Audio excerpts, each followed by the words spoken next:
Bonjour, comme chaque semaine, voici le Nouvelle Information ouvrière, aujourd'hui le numéro du 4 avril 2014. À la une, face à l'abstention record et à un rejet massif, Hollande, dans la tourmente, annonce vouloir maintenir son pacte de responsabilité. Un choc se prépare. Page 2, les journaux parlent de cataclysmes, d'hécatombes dont on ne trouve pas l'équivalent dans les annales des scrutins municipaux. Après ce cataclysme, tout le régime de la Ve République est ébranlé. Hollande, malgré tout, forme un nouveau gouvernement pour appliquer le pacte de responsabilité. Page 3, la déclaration des 4 secrétaires nationaux. Une crise majeure des institutions s'ouvre. Oui, il faut une rupture. Toute la situation pose la nécessité de construire un authentique parti ouvrier indépendant. Petit retour sur la soirée électorale le soir du 30 mars. Une frayeur commune du PS et de l'UMP. Raffarin. Ce soir, Madame Royale, je ne suis pas votre adversaire. Notre pays est passé de la grogne à la colère. Demain, ce pourrait être la révolte.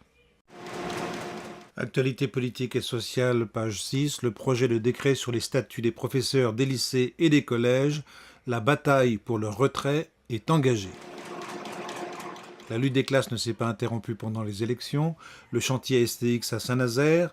Maintenant, dit un ouvrier, l'État doit nationaliser le chantier, tandis qu'à Toulouse, 1200 salariés de l'ex-Astrium manifestent pour refuser les plans de suppression d'emplois. Ou ainsi, grève à la plateforme téléphonique de la Caisse primaire d'assurance maladie. En pages 8 et 9, après les élections municipales, les élus s'expriment.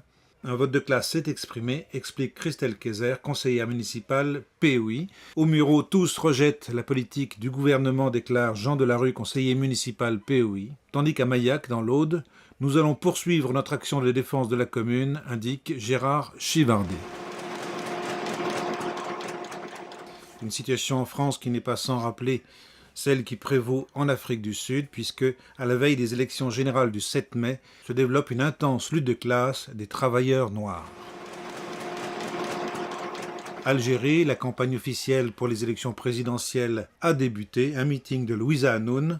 Il faut avoir l'audace de franchir le cap, il faut avoir l'audace d'instaurer cette deuxième république qui sera la solution à tout, et ce ne sera possible qu'avec une rupture totale avec le système du parti unique.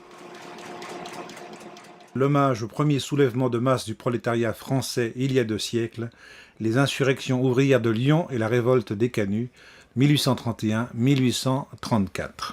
C'est pas tout ça, mais rien ne vaut la lecture d'informations ouvrières.